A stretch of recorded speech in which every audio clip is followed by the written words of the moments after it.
Hello friends, मैं Rahul पैरुलिया personal tutor के इस चैनल पे आप सभी का स्वागत करता हूँ। आज हम लोग 9th क्लास की फिज़िक्स से एक बहुत ही इम्पॉर्टेंट चैप्टर जो है वो स्टार्ट करने वाले हैं and the name of the chapter is motion. आज हम लोग मोशन स्टार्ट करेंगे। ये फिज़िक्स का सबसे फर्स्ट चैप्टर होता है। ओके, सो सबसे पहले हम इस टर्म को समझेंगे कि मोशन एग्जैक्टली क्या चीज़ होती है, ठीक है।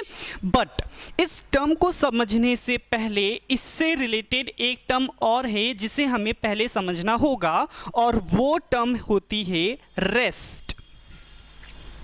अगर हम इस मोशन चैप्टर को स्टडी करना चाहते हैं, हम मोशन चैप्टर को समझना चाहते हैं, तो उससे पहले हमें समझना होगा कि एग्जैक्टली रेस्ट होता क्या है।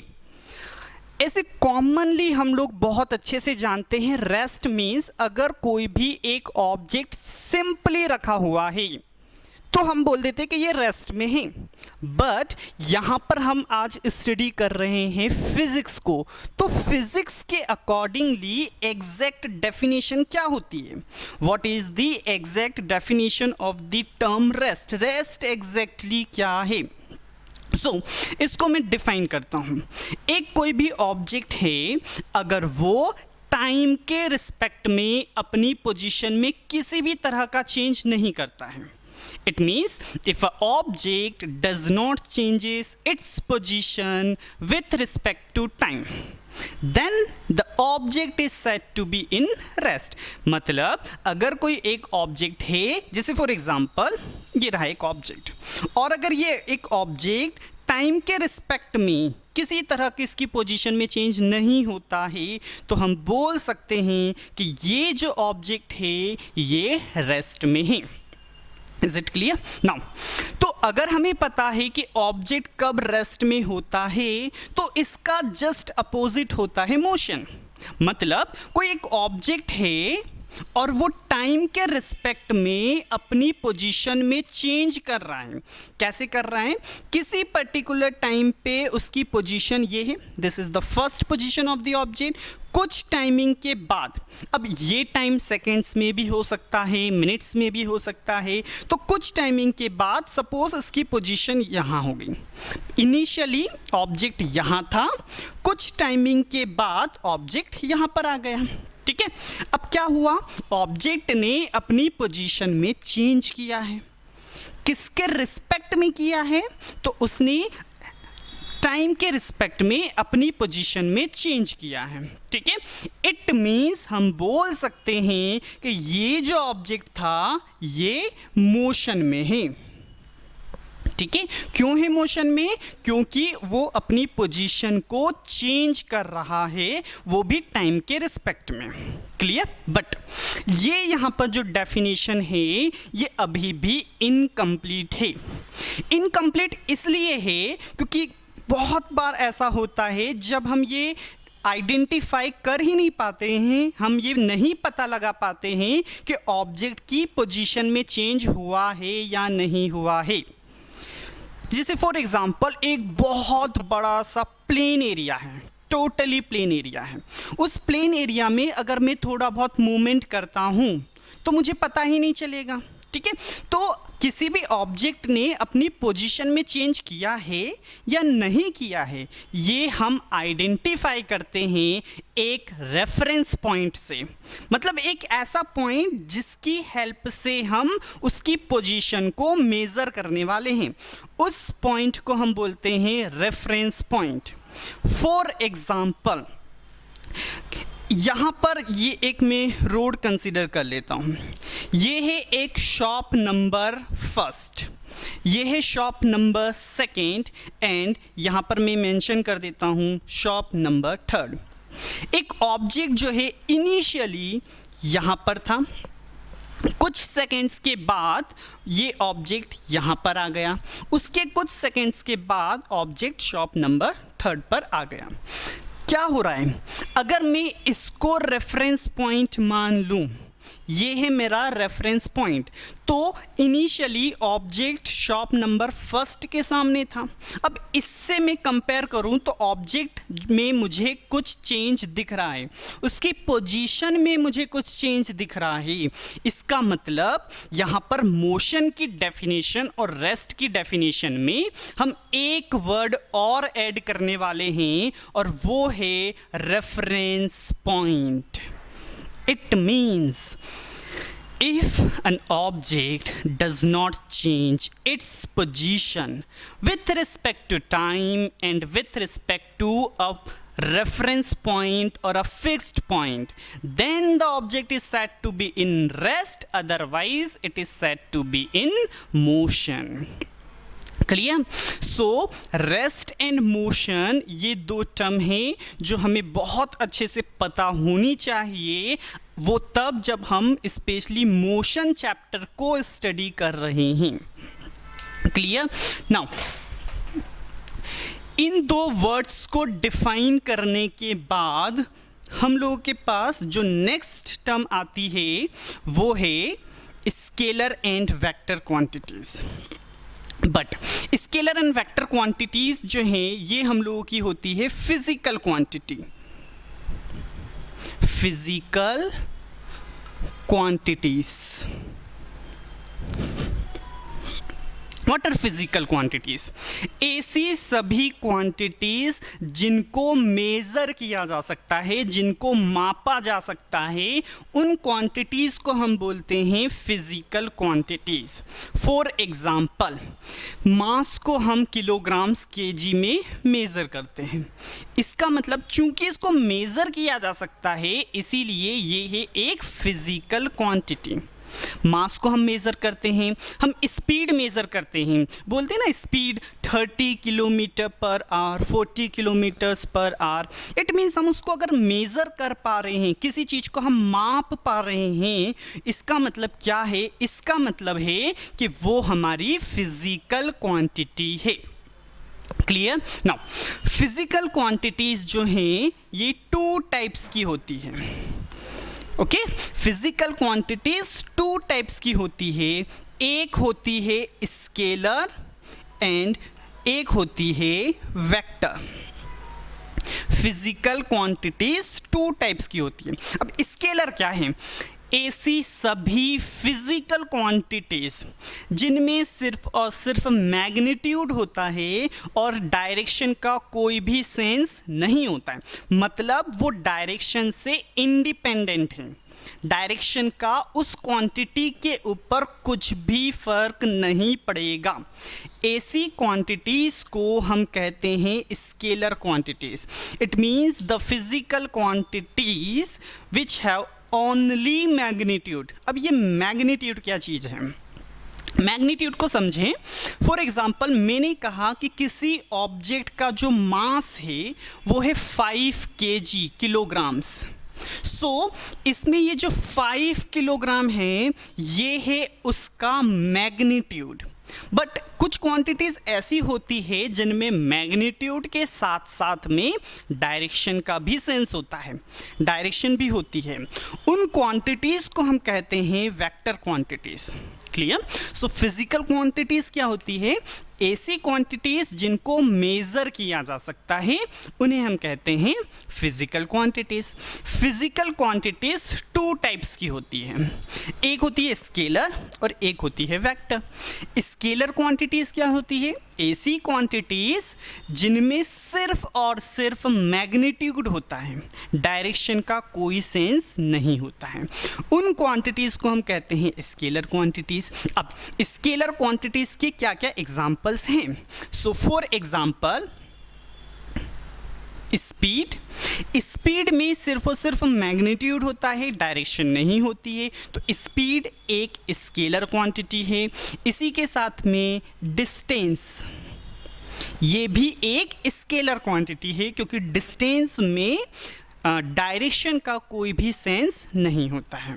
ओके, सो स्पीड हो गया, डिस्टेंस हो गया, इसके साथ में और भी ऐसी बहुत सारी फिजिकल क्वांटिटीज होती है। Time is also considered as a scalar quantity. Vector quantities क्या होती है? ऐसी क्वांटिटीज जिनमें मैग्नीट्यूड के साथ साथ में डायरेक्शन का भी सेंस होता है। तो इसके एग्जांपल्स क्या हो जाएंगे? इसके एग्जांपल होंगे velocity,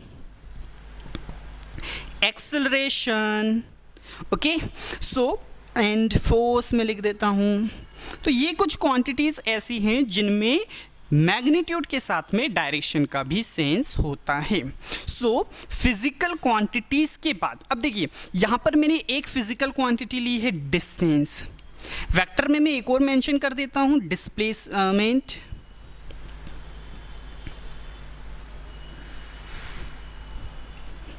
so distance and displacement ये होने वाला है हम लोगों का नेक्स्ट टॉपिक। ओके, सो डिस्टेंस क्या होता है इसे हम समझते हैं।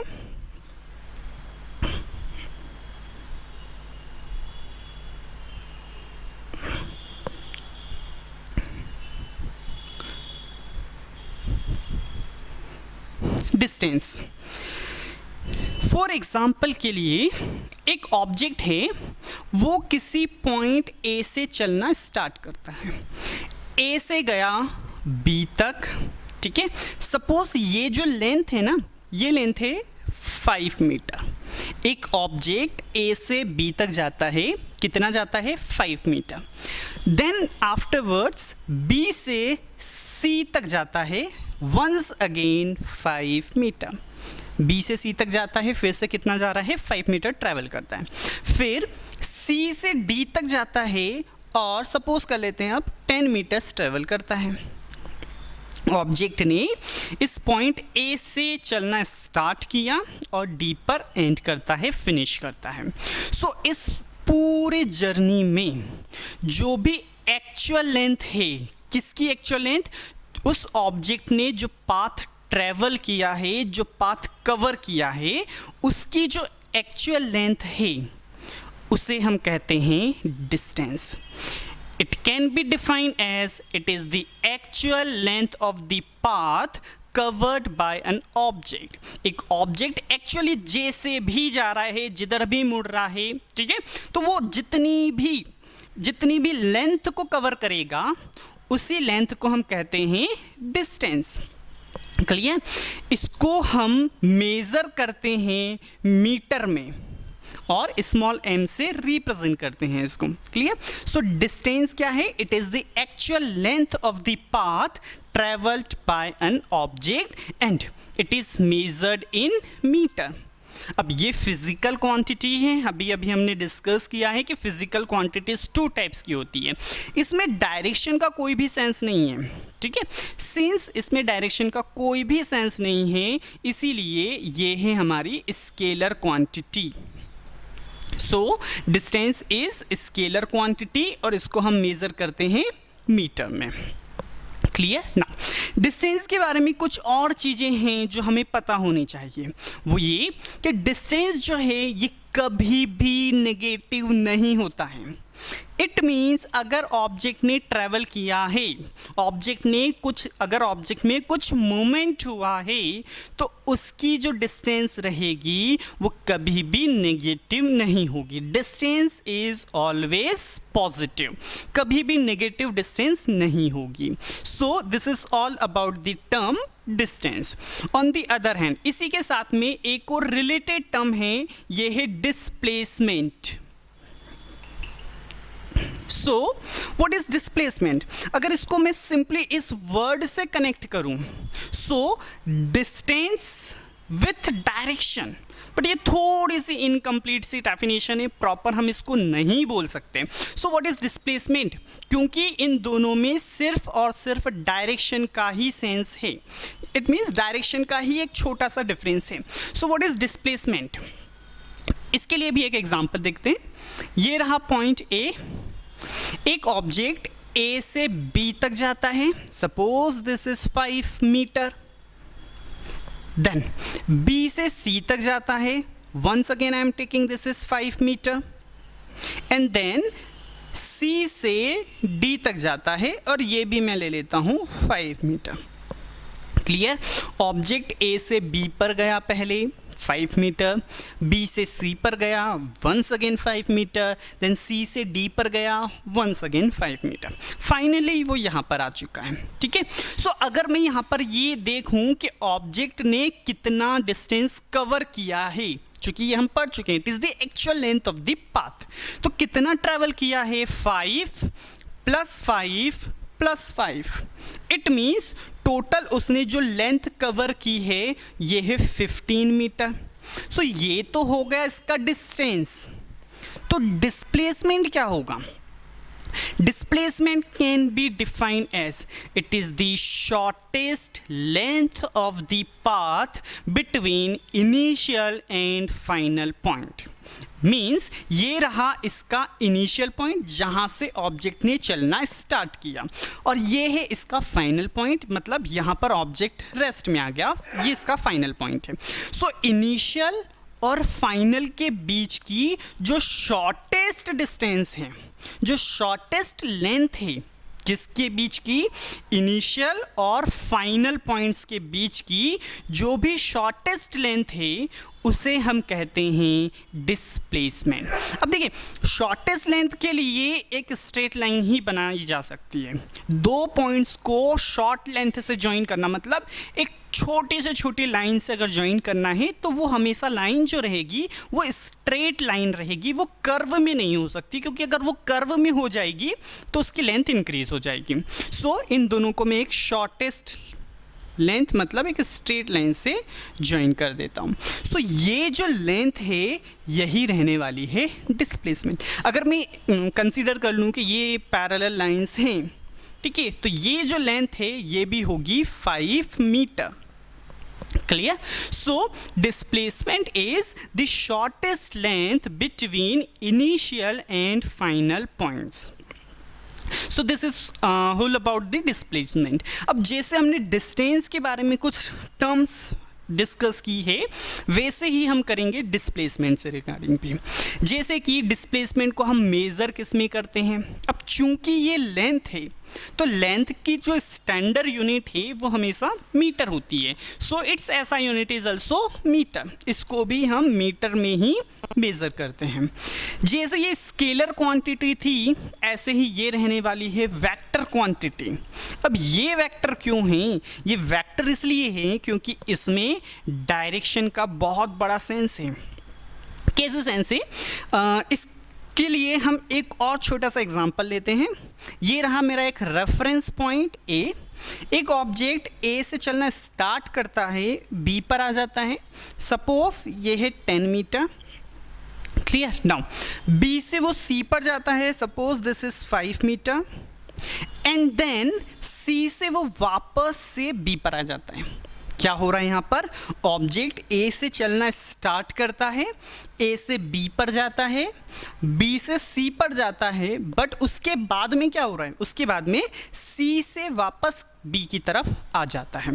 तो यहाँ पे हम कैलकुलेट करते हैं कि डिस्टेंस कितना है और डिस्प्लेसमेंट कितना है। सो डिस्टेंस की अगर डेफिनेशन की तरफ हम जाएं तो डेफिनेशन ये कहती है कि it is the actual length of the path travelled by an object, जितना एक्चुअली उसने कवर की है लेंथ। सो 10 + 5 एंड +5, क्योंकि ये 5 जाना और 5 वापस रिटर्न आना। सो 10 + 10 20। डिस्टेंस कितना हो गया? ये हो गया 20 मीटर। क्लियर? नाउ अब डिस्प्लेसमेंट क्या होता है? डिस्प्लेसमेंट हम बोल रहे हैं शॉर्टेस्ट लेंथ, तो शॉर्टेस्ट लेंथ तो इन दोनों पॉइंट्स के बीच की 10 है। इसका मतलब डिस्प्लेसमेंट क्या हो गया? 10 मीटर हो गया। क्लियर? सो यहाँ से एक कंक्लूजन में निकालता हूँ कि डिस्टेंस जो है ना, ये तो हमेशा पॉजिटिव होती है, बट डिस्प्लेसमेंट जो है ये पॉजिटिव, नेगेटिव और इवन ज़ीरो भी हो सकता है। फिर से एक और क्वेश्चन कि ये नेगेटिव कैसे हो रहा है? नेगेटिव के लिए इसमें हम थोड़ा सा और कुछ ऐड करते हैं। अभी हमने देखा ऑब्जेक्ट ए से बी गया, फिर बी से सी, एंड देन सी से वापस बी पर आ गया। क्या होगा अगर वो वापस बी से ए पर आ जाए? तो इनिशियल पॉइंट और फाइनल पॉइंट जो है वो सेम हो जाएगा, और अगर इनिशियल और फाइनल पॉइंट सेम है तो उनके बीच में कोई भी डिस्टेंस नहीं रहेगा। अब अगर कोई भी डिस्टेंस नहीं है तो डिस्प्लेसमेंट हो जाएगा 0। मतलब ऑब्जेक्ट ने मूव किया है, ऑब्जेक्ट में मूवमेंट हुआ है, बट स्टिल फिर भी उसका डिस्प्लेसमेंट 0 है। क्लियर? सो डिस्प्लेसमेंट जो है वो 0 हो सकता है। अब अगर क्या होगा, मैं इस लाइन को और फर्दर इस डायरेक्शन में इंक्रीज करूं, इट मीन्स एक पॉइंट और ले लेता हूं, suppose this is point D. अब ए से डी चले गया ऑब्जेक्ट, क्या हो रहा है, इस डायरेक्शन में अगर ऑब्जेक्ट मूव कर रहा है तो उसको मैं ले रहा हूं पॉजिटिव। इस डायरेक्शन में जो मूवमेंट हो रहा है वो अगर पॉजिटिव है और इस डायरेक्शन में जो मूवमेंट हो रहा है वो नेगेटिव है, तभी तो ए पर आके डिस्प्लेसमेंट 0 हुआ है। क्लियर? क्योंकि 15 जाना और 15 वापस आ जाना, +15 -15 दैट इज इक्वल टू 0। इसका मतलब इस डायरेक्शन को मैं नेगेटिव ले रहा हूँ। अगर नेगेटिव ले रहा हूँ और कंसीडर कर लेता हूँ कि ये भी 10 मीटर है, तो ए से डी तक जब फाइनली ऑब्जेक्ट आएगा तो उसका डिस्प्लेसमेंट अब हो जाएगा -10 मीटर। अब ये माइनस साइन यहाँ पर नेगेटिव साइन क्या शो करता है? नेगेटिव साइन सिर्फ और सिर्फ डायरेक्शन को शो कर रहा है। यहाँ पर नेगेटिव का मीनिंग ये नहीं है कि 0 से भी कम डिस्प्लेसमेंट हुआ है, नहीं। नेगेटिव साइन का मीनिंग है कि जो डिस्प्लेसमेंट है वो अपोजिट डायरेक्शन में हुआ है। So this is whole about distance and displacement. मैं इन दोनों टर्म्स को एक डिफरेंस के थ्रू और क्लियर करता हूँ। डिस्टेंस क्या है? It is the actual length of the path travelled by an object. But displacement क्या है? It is the shortest length of path between initial and final points. Distance is always positive, but displacement can be positive, negative, or even 0. Clear? Distance scalar quantity है, but displacement vector quantity है। कभी भी ऐसा नहीं होगा कि object ने कम distance travel किया है और उसमें ज़्यादा डिस्प्लेसमेंट हो जाए, ये पॉसिबल ही नहीं है। अगर ऑब्जेक्ट मूव करेगा और अगर हम डिस्टेंस और डिस्प्लेसमेंट दोनों कैलकुलेट करेंगे तो हो सकता है दोनों इक्वल रहें, कोई इश्यू नहीं है, दोनों इक्वल हो सकते हैं, बट डिस्टेंस हमेशा ज़्यादा ही रहेगा, डिस्प्लेसमेंट जो है वो कम रहेगा। सो this is all about distance and displacement. Is it okay? So it's okay.